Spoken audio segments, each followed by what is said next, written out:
In this video, I'll show you how to delete your Mailchimp account. Now, once you're actually logged in, what you're going to do is come here at the top right, click on your profile icon, okay? And then I want you to go ahead and click on account and billing. Now here, you'll see this option that says settings, okay? Click on this to get a drop down. And on the last option right here, it says manage my plan. Go ahead and click on that.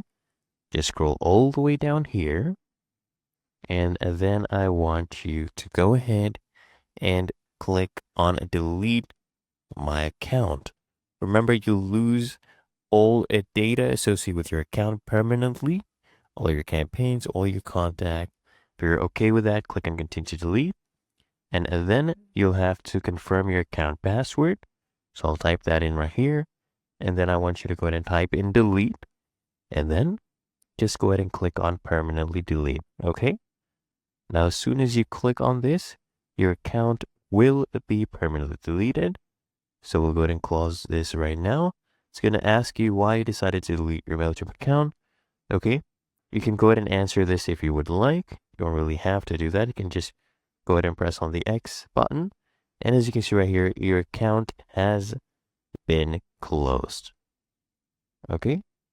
And it's really that easy and simple.